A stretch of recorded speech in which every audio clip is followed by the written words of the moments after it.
During last year's federal election campaign, Justin Trudeau promised to eliminate boil water advisories on First Nations reserves within 5 years.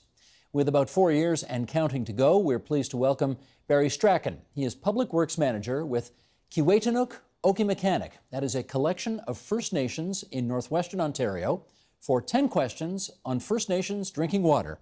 Thank you for making the very long trip from Dryden, Ontario, in a different time zone to be with us here tonight. You're welcome. Here we go, Barry. 10 questions. Question 1. How many Ontario First Nations communities are currently under boil water advisory? That's a tricky question, and it all depends on who you ask or which list of boil water advisories you access.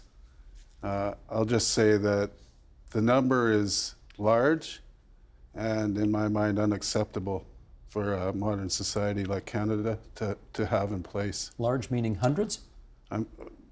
Not hundreds, dozens. Dozens. Yeah. Good. Question 2. What are some of the most common reasons leading to long-term boil water advisories? Well, in my experience, a lot of the problems are operational in nature. We have modern water treatment facilities. We just haven't prepared people properly to operate them. Why not? I think we missed the boat. We were enthralled with the amount of money that was available to build infrastructure in communities, and we simply missed the boat. We made a mistake. It's time that we took steps to correct that mistake. Question 3. What does it cost to build a water treatment facility for a community that doesn't currently have safe drinking water? Again, that varies, but it would be in the range of $8 to $15 million to build a facility in a small community. Question 4. Are there communities that have a treatment facility but still don't have safe drinking water? Yes. How come? For the reasons I alluded to earlier. Operations. The operations. We didn't prepare people properly to operate these high-tech facilities, and our experience has been that by simply focusing some of our effort on the people on the ground in the communities, we've been able to turn around in KO communities, Keewaytinook Okimakanak communities, the situation, and remove boil water advisory simply by investing time and effort in the people on the ground. Question 5. Some of the communities affected by boil water advisories do not have access to the provincial power grid. How are these two issues intertwined? Well, if you think about a community, I think of communities that are built in a box, okay? Everything that is necessary has to be inside that box. So the first consideration before you even think about infrastructure development in communities, you have to think about, are we going to be able to power it? So in a lot of cases, when we talk about building water treatment facilities, we also need to talk about upgrading power facilities in order to accept that additional load on the system. So power is a huge detriment to all development in First Nation communities, housing, infrastructure, economic development. So it's a big problem for northern communities especially. Question 6. In terms of the electricity needed to run a water treatment facility, how expensive is it? Well, for instance, one of our communities, Poplar Hill, it has a high-tech microfiltration water treatment system. It costs them roughly $10,000 per month in electricity costs just to operate that facility. That's a lot. That's a huge amount. Yeah. It's actually 90 cents per kilowatt hour to provide power to what's called an A-rated asset in a First Nation community. It takes 3 liters of diesel fuel to make 1 kilowatt of power. 90 cents per kilowatt hour, and yes. say by comparison, 5, 6, 7, 8 for nuclear cents per kilowatt hour. So more than 10 times as much. More than 10 times as much, wow. Yes. Okay, question 7, and we're going to bring a map up here to help animate your answer here.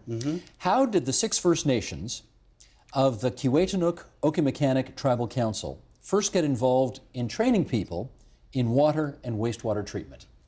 During the 90s, there was huge investments in the Keewaytinook Okimakanak communities in infrastructure. At that time, our chiefs understood that in order to operate these facilities, they needed training. They directed our tribal council to begin training programs. In 1999, we gave our first training program in Red Lake, Ontario. The word got out of what we were doing, and other adjacent First Nations said, well, we want to participate in this as well. We soon outgrew the facility we were in Red Lake. We lobbied and were successful to build a state-of-the-art First Nation water treatment operator training facility in Dryden. That was opened in 2004. We've been operating there ever since. We train about 200 operators per year there. It's become so popular that even the local municipalities are accessing our service now.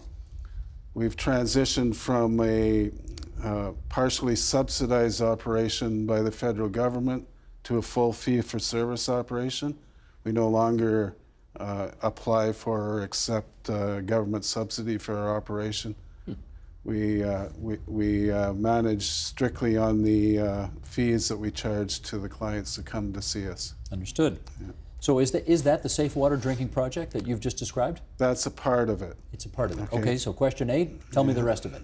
The Safe Water Project is a grassroots initiative, again envisioned by our chiefs, who directed our tribal council to bring some solutions.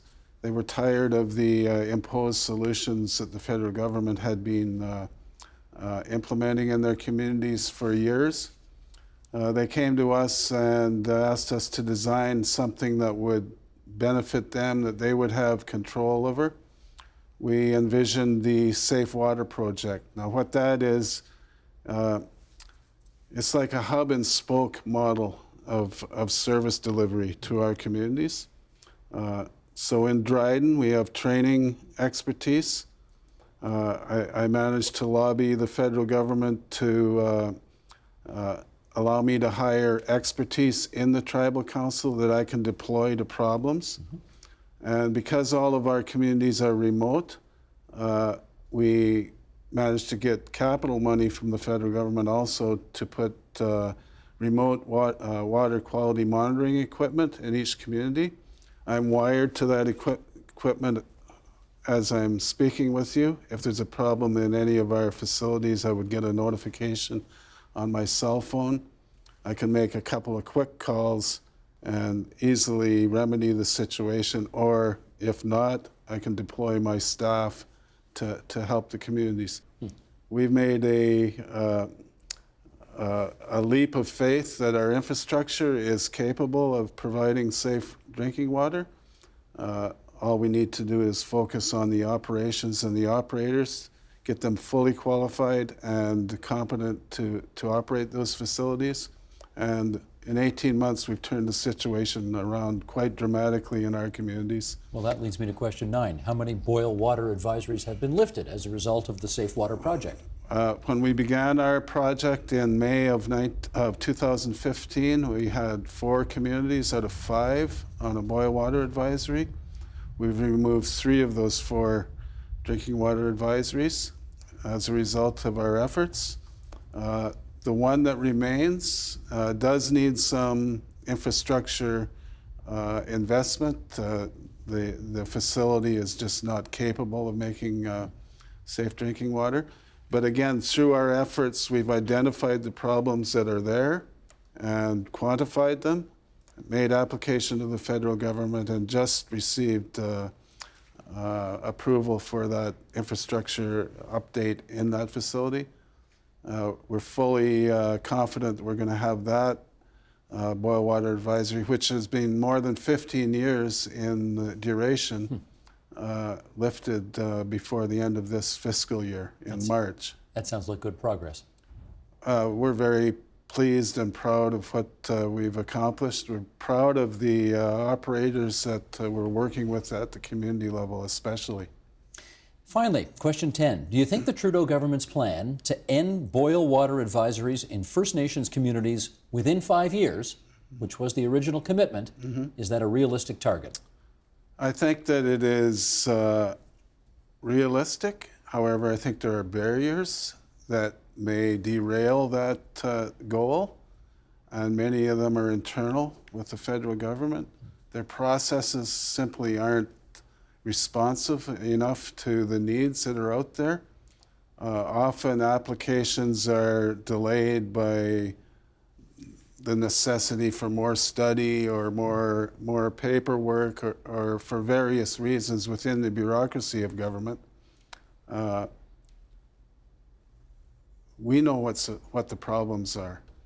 It's time to, in my mind, stop dilly-dallying around and actually get some action happening in the communities. Our communities are ready. They're impatient. They also know what the problem is in their communities. So as a goal to remove these advisories in 5 years, I applaud the federal government. I applaud the Prime Minister for throwing down that gauntlet. Okay, it finally gives us something to work toward and a goal in mind. I do caution, though, that the federal government itself has to look at ways to speed up its own processes to allow us to do our work. Gotcha. Barry Strachan, Public Work Manager for Keewaytinook Okimakanak. Very good. Thanks for coming in and taking our 10 questions on TVO tonight. Thanks for your interest. I enjoyed it. Help TVO create a better world through the power of learning. Visit TVO.org and make a tax-deductible donation today.